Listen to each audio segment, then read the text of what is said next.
Geo Kim looked at his phone screen with disbelief. The emergency alert flashed red across every news channel and social media app. Earth's first interplanetary pandemic lockdown. 30 days minimum. No one in, no one out of their assigned zones. He set his coffee mug down on the kitchen counter and stared out the window of his small apartment. The streets of Seoul were already emptying as people rushed home before the lockdown took effect in 2 hours. Flying cars moved in organized lines toward residential districts. Even the alien transport pods were following human traffic laws for once. This is really happening, Jiho muttered to himself. From the living room came a low humming sound.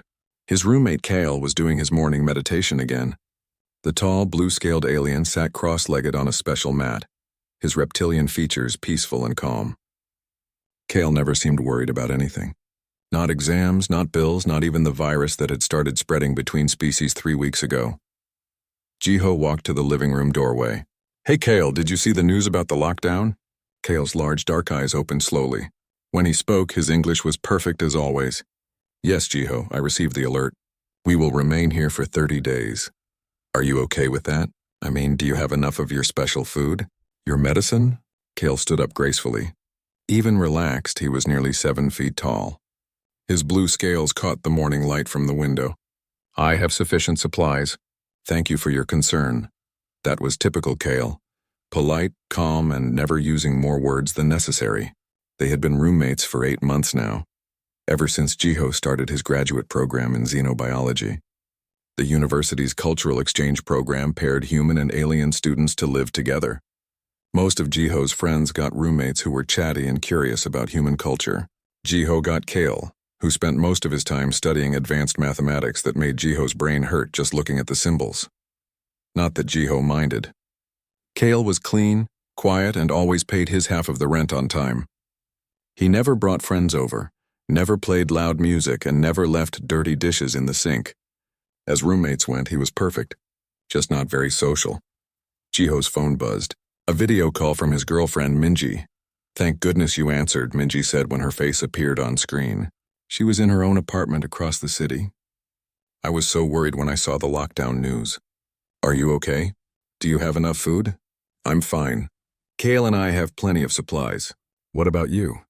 "My roommate Hyuna went home to her parents yesterday, so I'm alone. But I have enough instant noodles to last until next month." Minji tried to smile, but Jiho could see she was worried. "I was hoping to see you this weekend." "I know. Me too, but 30 days isn't that long. We can video call every day. It won't be the same." Jiho understood. They had been dating for 6 months and spent most weekends together. Being apart for a month would be hard. After ending the call with Minji, Jiho started organizing his supplies. He had bought extra rice, vegetables, and frozen meat when the virus first appeared. Kale had his own special food that came in sealed packages from his home planet. The alien food looked like purple cubes and smelled like flowers, but Kale seemed to enjoy it. The lockdown officially began at noon. Jiho watched from his window as automated barriers rose from the streets, dividing the city into isolated zones. Police drones flew overhead announcing the new rules in multiple languages, including Kale's native tongue. "Well," Jiho said to Kale, who was reading a book written in symbols that looked like twisted geometric shapes, "I guess we're stuck together for a month." Kale looked up from his book. "Indeed, I hope this will not be unpleasant for you. Are you kidding? You're the easiest roommate ever. I'll probably get more studying done without distractions." The first 2 days passed normally. Jiho attended his online classes from his bedroom, while Kyle did whatever it was he did on his advanced alien computer. They cooked their separate meals at different times and watched the news together in the evening. The virus numbers were dropping, which was good news. On the 3rd morning, Jiho woke up to strange sounds from the living room. Footsteps, but not normal walking. More like pacing. He checked the time, 6 in the morning, much earlier than Kale usually got up. Jiho put on his robe and walked to the living room. Kale was pacing back and forth between the couch and the window. His usually calm face looked tense. His blue scales seemed darker than normal, almost purple in some places. "Kale, are you okay?" Kale stopped pacing and looked at Jiho.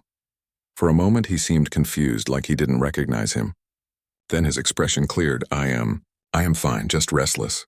The confinement is difficult." But Kale's voice sounded different. His usually perfect English had small mistakes.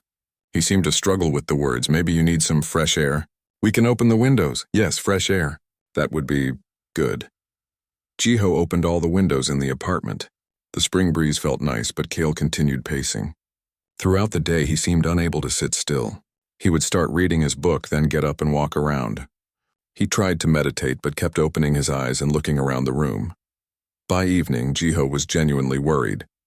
Kale had barely eaten his purple cube food, and his scales had turned an even deeper blue-purple color. When Jiho tried to talk to him, Kale's answers were short and confused. That night, Jiho called his friend Wubin, who worked for the government's quarantine coordination office. I think something is wrong with my roommate, Jiho explained. He's acting really strange. Is he showing symptoms of the virus?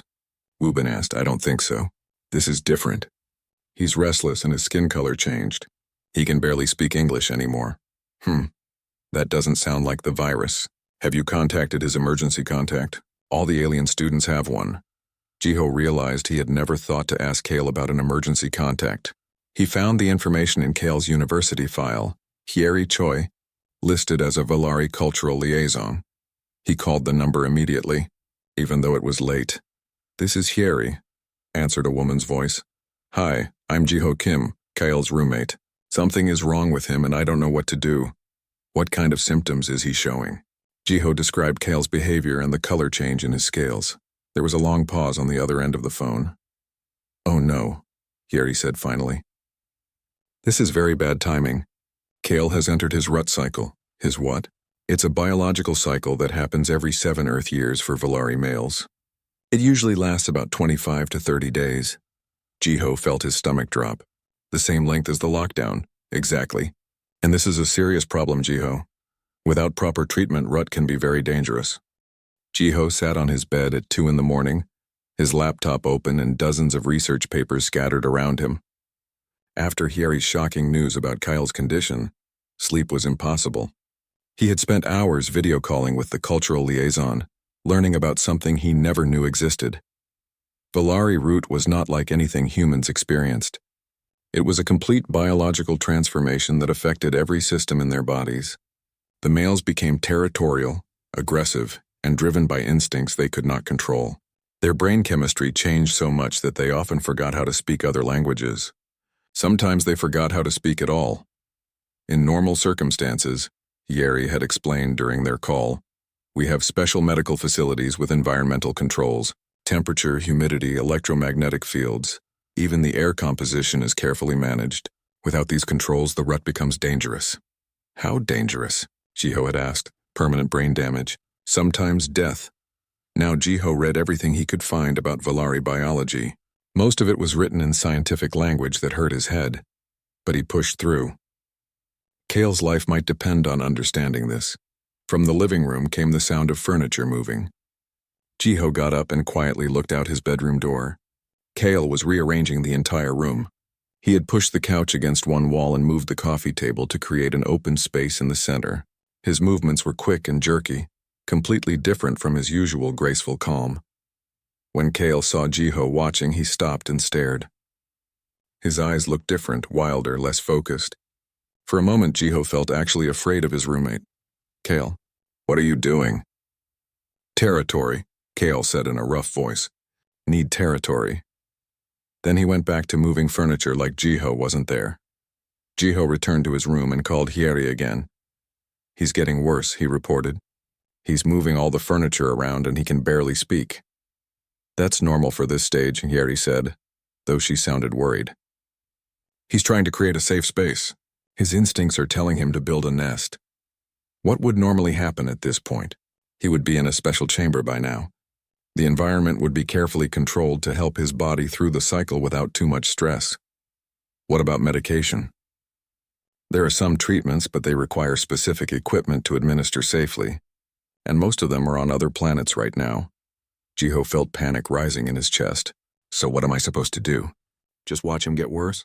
I'm working on getting emergency approval to transport him to the nearest Valari medical facility, but that's on Mars. With the lockdown restrictions, that could take weeks. I know. I'm sorry, Jiho. This is an impossible situation. After ending the call, Jiho made himself coffee and went back to reading. There had to be something he could do. He was studying xenobiology specifically because he wanted to help bridge the gap between species. He couldn't just sit here and watch his roommate suffer. The research papers described the environmental factors that triggered and maintained Valari rut. Temperature needed to be exactly 23.5 degrees Celsius. Humidity should stay between 65 and 70%. The electromagnetic field had to oscillate at a specific frequency that matched their home planet's natural field. Jiho looked around his small apartment. They had a basic heating and cooling system, a few fans and normal human electronics. Nothing close to the sophisticated equipment described in the papers, but maybe he didn't need sophisticated equipment. Maybe he could improvise. He started by checking the apartment's temperature controls. The system could manage temperature pretty well, though not with the precision the papers recommended. He found some humidity sensors from his old science projects and set them up around the apartment. The electromagnetic field was the biggest challenge. The papers said Valari were sensitive to electromagnetic fluctuations because their nervous systems used bioelectrical currents different from humans. Too much interference could make the rut symptoms worse. Jiho spent the rest of the night reading about electromagnetic fields and how to control them. It wasn't his area of expertise, but his engineering background helped him understand the basics. By morning, he had a plan. It would require dismantling half the electronics in the apartment and probably violating several safety regulations, but it might work. Kale was asleep on the floor in the center of the living room, curled up in a tight ball. His scales had turned an even deeper purple, almost black in some places. His breathing was fast and shallow. Jiho quietly started working. First, he moved all the major electronics, the television, microwave, computer router, to his bedroom and turned them off. Fewer electronics meant less electromagnetic interference. Next, he began modifying the heating system. Using tools from his college engineering kit, he installed additional temperature sensors and rigged them to provide more precise control. It wasn't perfect, but it was better than the standard system. For humidity, he set up a network of bowls filled with water, fans to circulate air, and wet towels positioned strategically around the room. By adjusting the fan speeds and the amount of water, he could control the moisture level. The electromagnetic field was the hardest part. After reading more research papers, Jiho discovered that certain frequencies could actually help stabilize Valari nervous systems during rut. He couldn't generate these frequencies with normal equipment, but he could try to eliminate the harmful frequencies that were making things worse. He wrapped aluminum foil around the cables and electronics that he couldn't move, creating basic electromagnetic shielding. He repositioned the wireless router to the farthest point from the living room. He even turned off his cell phone and put it in a metal box. By noon, Jiho had transformed their apartment into a crude version of the medical chambers described in the research papers. The temperature held steady at 23.5 degrees. The humidity stayed around 67%. The electromagnetic readings on his makeshift sensors showed much less interference. Kyle woke up and looked around the modified room. For a moment, his expression seemed clearer. "Jiho?" he said, his voice still rough but more recognizable. "Yeah, it's me. How do you feel?" Kale stood up slowly, testing his balance. "Different. The airfield, better. Good, that's good." But even as Jiho felt a moment of hope, he knew this was just the beginning. According to the research, rut symptoms got much worse before they got better, and he was just one human with basic tools, trying to replicate technology that took teams of Valari scientists decades to develop. His phone buzzed with a text from Minji. "How are you holding up?" "Missing you." Jiho looked at Kale, who was now sitting calmly in his makeshift nest, and typed back, "It's complicated. I'll call you later." He couldn't tell her the truth yet. She would worry too much. And besides, he wasn't sure he understood the truth himself. All he knew was that his alien roommate was depending on him to figure out something that should have been impossible. Jiho made more coffee and opened another research paper. He had 25 more days to keep Kale alive and sane. The improvised environmental controls were a start, but according to everything he was reading, things were about to get much more difficult. Day 7 of the lockdown brought new challenges. Jiho's improvised environmental controls had helped Kale for a few days, but now the alien's condition was changing again. His scales had shifted to an angry red color, and he paced constantly around his territory in the living room. Jiho sat at the kitchen table, surrounded by printed research papers, his laptop, and 3 empty coffee cups. He had been awake for most of the night, trying to understand the next phase of Valari rut. According to the scientific papers, the biological changes came in waves. First was the territorial phase, which Kale had already started. Next was the metabolic shift, where his body chemistry would change dramatically. After that came the most dangerous part, the neurological storm, where brain activity became so chaotic that many Valari lost consciousness or suffered permanent damage. Jiho rubbed his tired eyes and looked at his notes.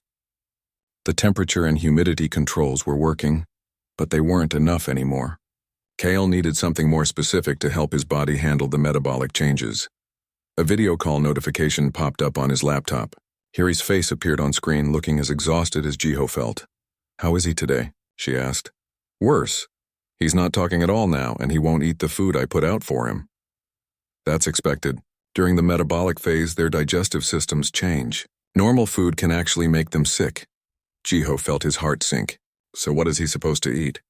"In the medical facilities, we provide a special nutrient solution that matches their altered body chemistry. But I don't know how to make it with earth ingredients and what's in it." Hiri read from her notes. "High levels of certain minerals, specific proteins, and compounds that help regulate their nervous system." "It's very precise. Can you send me the exact formula?" "I can try, but Jiho, you can't just mix this stuff in your kitchen. It requires laboratory equipment." After the call ended, Jiho stared at the formula Hiri had sent. The list of required compounds looked impossible. Half of them had names he couldn't even pronounce. But as he read more carefully, he started to recognize some patterns. Many of the minerals were things found in common earth foods, just in different concentrations. The proteins were similar to ones found in certain fish and plants. The nervous system regulators were the most complex part, but some of them seemed related to compounds in human medications and supplements. Jiho made a new plan. If he couldn't replicate the exact formula, maybe he could create something close enough to help. He started with the minerals. According to his research, Valari needed high levels of magnesium, potassium, and several trace elements during rut. Jiho looked through his kitchen cabinets and found foods rich in these minerals: spinach, bananas, nuts, seeds. He made a list and calculated the amounts needed. For the proteins, the formula specified certain amino acid chains that were crucial for Valari metabolism. Jiho discovered that some fish, especially salmon and tuna, contained similar protein structures. Eggs had some of the right compounds too. The hardest part was the nervous system regulators.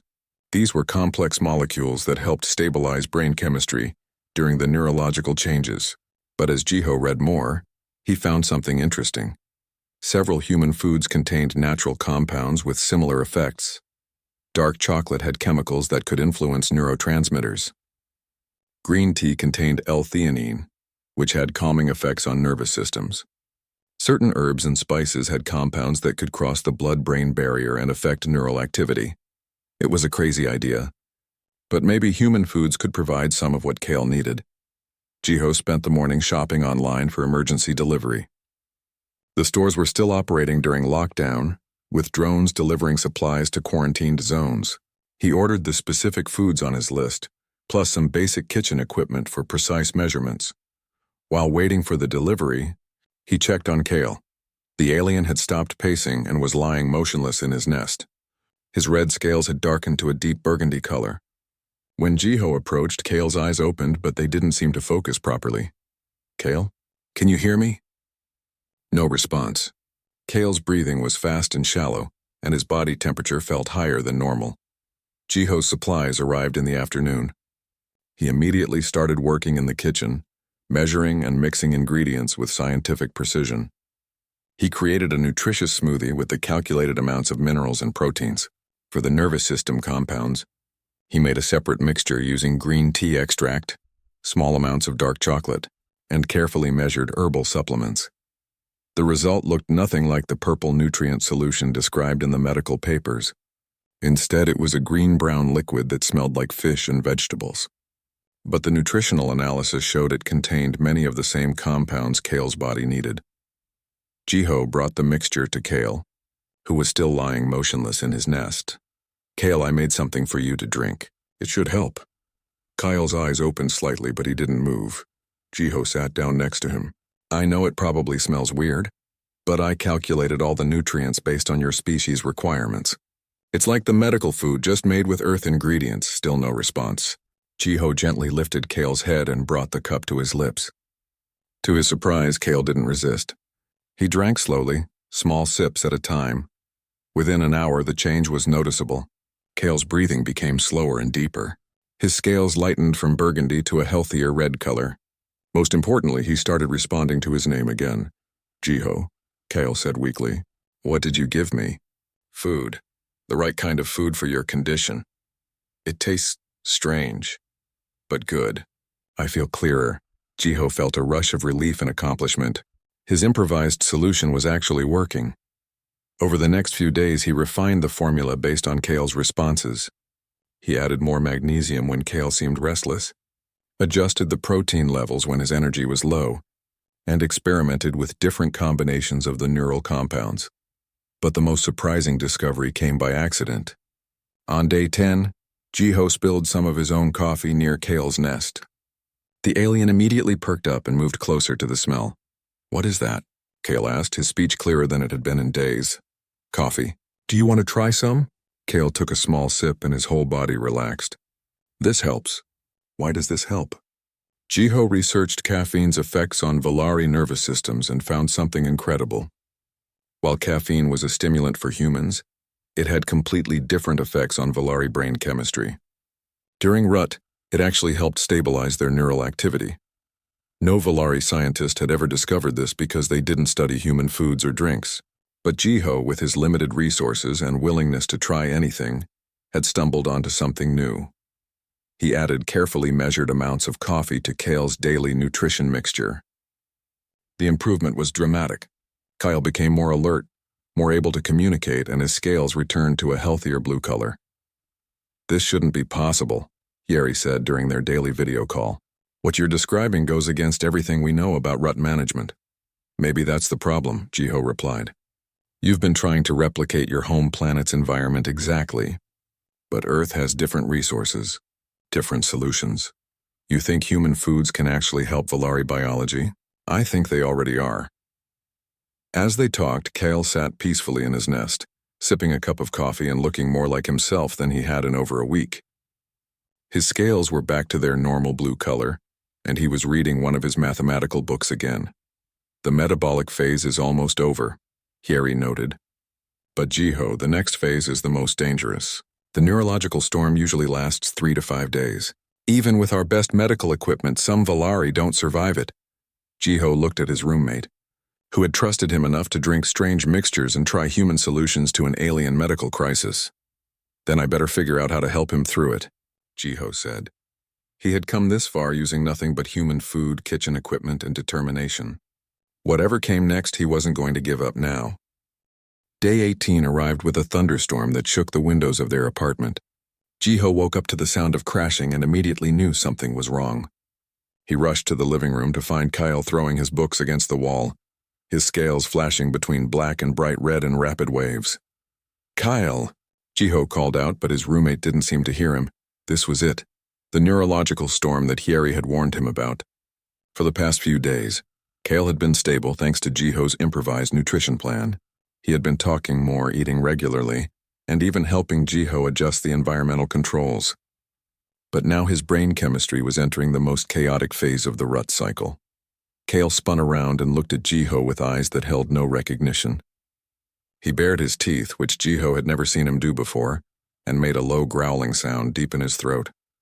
Kale, it's me. It's Jiho. You know me. But Kale advanced toward him, his tall frame moving in a predatory crouch. Jiho backed toward the kitchen, his heart pounding. This wasn't the calm, polite roommate he knew. This was a creature driven by pure instinct. Jiho grabbed his phone and called Yeri while keeping his eyes on Kyle. It's starting, he said when she answered. The neurological storm.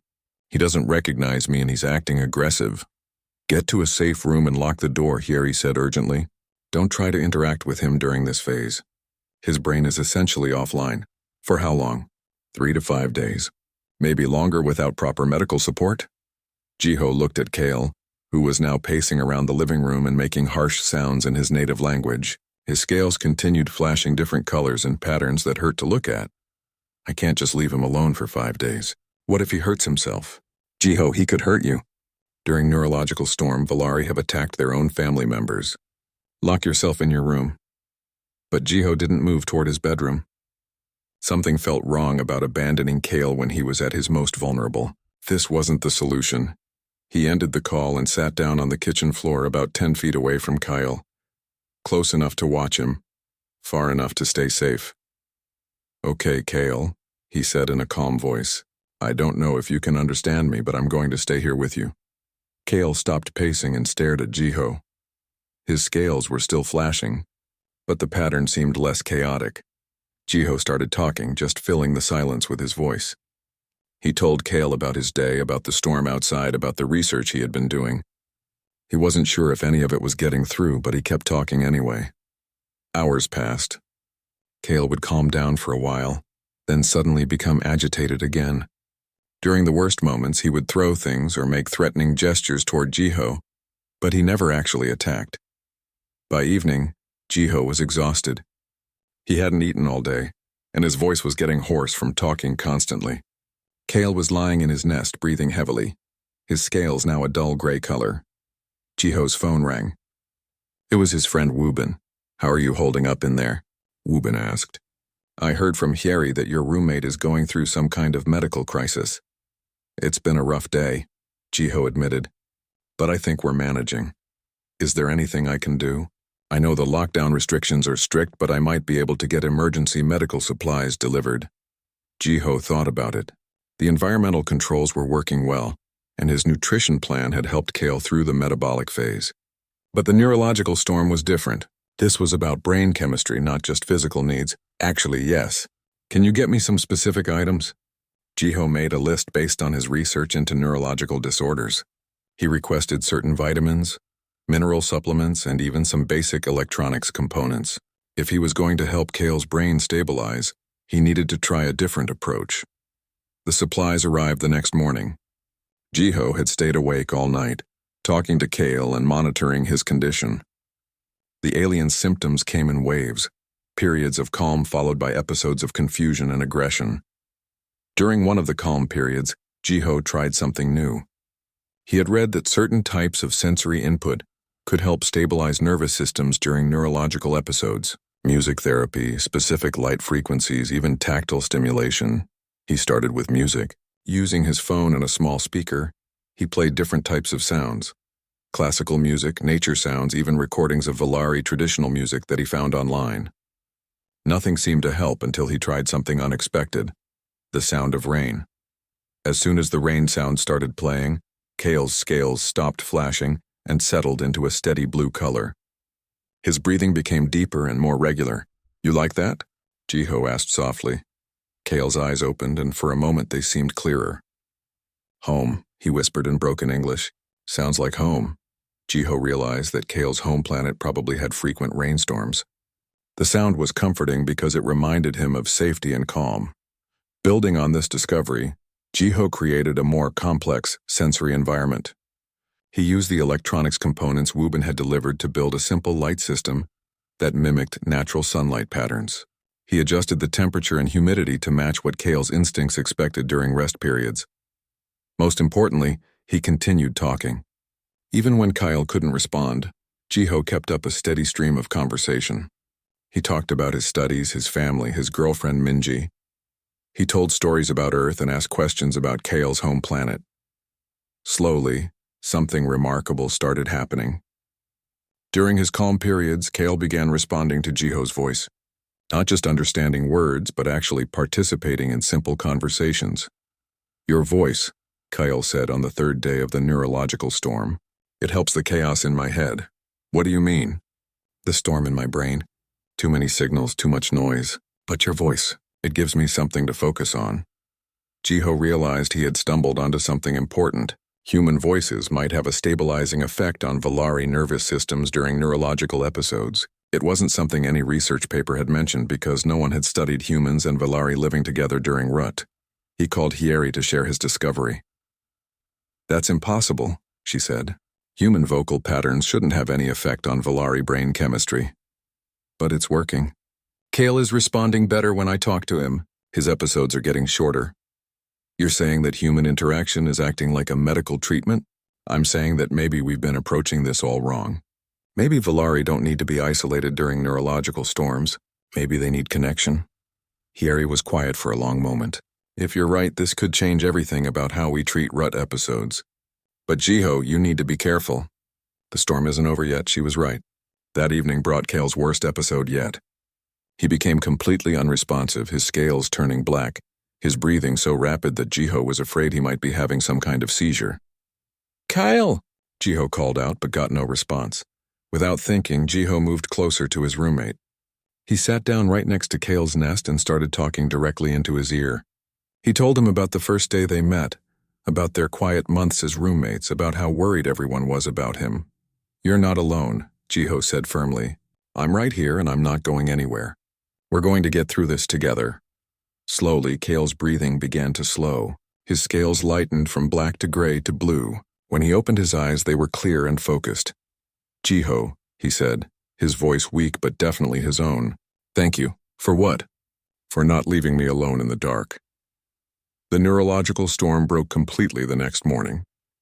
Kale woke up calm and alert, his scales their normal, healthy blue color. He looked around the apartment at all of Jiho's modifications, the environmental controls, the makeshift laboratory in the kitchen, the sensory equipment. "You did all this for me?" he asked. "We did it together," Jiho replied. "You helped more than you know." For the first time since the rut began, Kale smiled. "I remember some of it. The conversations. You stayed with me when my own mind was lost." Jiho felt tears in his eyes, though he wasn't sure why. "That's what friends do." "Friends," Kale repeated, as if testing the word.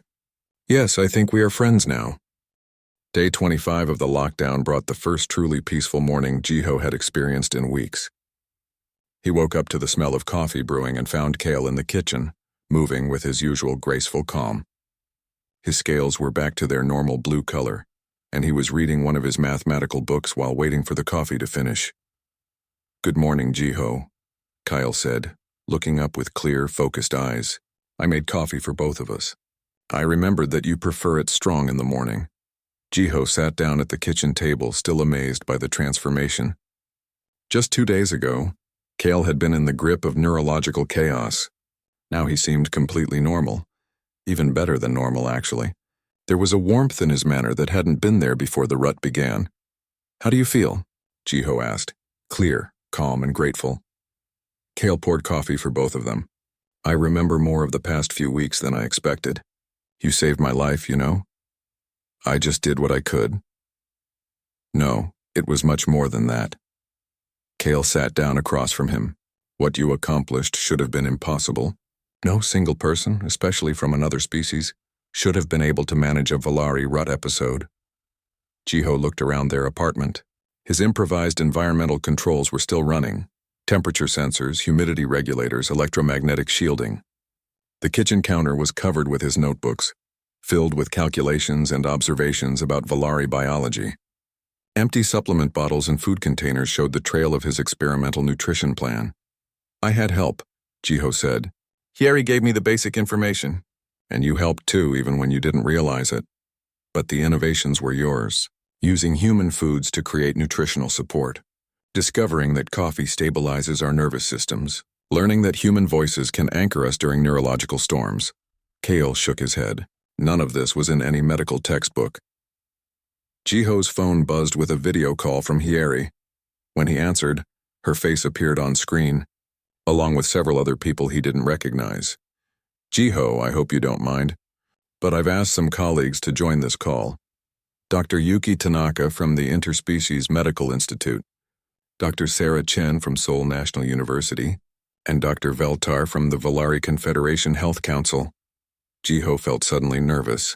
Hi everyone. "We've been reviewing the data you collected during Kale's rut episode," Dr. Tanaka said. "It's extraordinary. You essentially conducted the first comprehensive study of human-assisted Valari rut management. I was just trying to help my roommate. And in doing so, you made discoveries that could revolutionize interspecies medical care," Dr. Chen added. "The nutritional formulations alone represent a breakthrough. Using common Earth foods to provide complex biological support, it's brilliant. Dr. Veltar, whose Valari features made him look similar to Kale, spoke in careful English.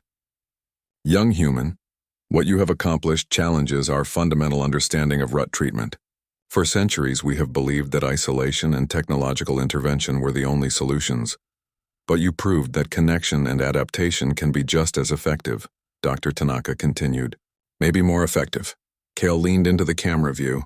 Honored doctors, I can confirm that Jiho's methods not only prevented the worst outcomes of my rut, but actually helped me maintain consciousness and memory throughout the episode. This is unprecedented. After the call ended, Jiho and Kyle sat in comfortable silence for a while. The weight of what had happened was still settling in. So what happens now? Jiho asked. Now you become famous, Kale said with a small smile. Universities across the galaxy will want to study your methods. You'll probably get job offers from medical institutions on 12 different planets. That sounds overwhelming. It doesn't have to be. You could start small. Maybe publish a paper about your experiences. Share what you learned so others can benefit. Jiho thought about it. The past 3 weeks had been the most challenging and exhausting of his life, but also the most meaningful. He had actually helped someone in a way that no one else could. Would you help me write it? He asked. I mean, you were there for all of it. You understand the Valari side better than I do. I would be honored to collaborate with you. They spent the remaining days of lockdown documenting everything. Jiho organized his notes and measurements while Kale provided detailed descriptions of how each intervention had felt from his perspective. Together, they created a comprehensive record of the first successful human-assisted Valari rut episode. The research revealed patterns that neither species had understood before. Humans and Valari had complementary biological traits. Human bioelectric fields could stabilize Valari nervous systems, while Valari pheromones had subtle calming effects on human stress responses. They had been living together for months without realizing they were naturally beneficial to each other. On day 30, the lockdown officially ended. Jiho video called Minji to let her know she could come over. I missed you so much, she said when she arrived. How did you survive a month trapped with your quiet alien roommate? Jiho looked at Kyle, who was back to reading his mathematical books but now looked up and smiled when Jiho's friends came over. It wasn't what I expected, Jiho said. But we figured it out. Figured what out? How to be friends. Later that evening, after Minji had gone home and Kale had returned to his normal routine, Jiho's phone rang. It was Wubin. I just got word from the health department, his friend said. 3 other alien-human roommate pairs went through similar situations during the lockdown. But the others didn't fare as well. 2 of the aliens had to be hospitalized, and 1 suffered permanent neurological damage. That's terrible. The medical board wants to interview you about your methods. They think what you did could help prevent future tragedies. I'm willing to share what I learned. Good. Because there's something else. The university is offering you a research position in their new interspecies cooperation program. Full funding for your graduate studies plus a salary to develop protocols for human-alien medical emergencies. Jiho looked around their apartment. His environmental modifications were still in place, though they wouldn't be needed anymore. His notebook full of calculations and observations sat on the coffee table next to one of Kale's mathematical texts. That sounds interesting, he said. Think about it. You proved that humans don't need advanced technology to solve complex problems. Sometimes we just need to care enough to try. After ending the call, Jiho found Kale still reading in the living room. I heard your conversation, Kale said. Will you accept the research position? I think so, but I want to make sure I understand everything correctly. Would you be willing to be my research partner? I mean, officially? Kyle closed his book and looked at Jiho thoughtfully. You want to continue studying interspecies cooperation? I want to help other humans and aliens who might face situations like ours, and I think we work well together. Yes, Kale said without hesitation. We do work well together. I would be honored to partner with you. Jiho smiled. A month ago, he had thought the lockdown would be boring. Just him and his quiet alien roommate waiting for things to return to normal. Instead, it had changed both of their lives completely. So we're really friends now? Jiho asked. Kyle stood up and extended his hand in the human gesture of friendship that Jiho had taught him during one of their conversations. We are friends. and colleagues, and pioneers. As they shook hands, Jiho realized that the most important discovery of the past month wasn't any of the medical breakthroughs or scientific innovations. It was the simple fact that two very different beings could learn to understand and care for each other when everything else fell apart. That was the most human thing of all, the ability to find connection in the most unlikely circumstances. And maybe Jiho thought that was exactly what the galaxy needed more of.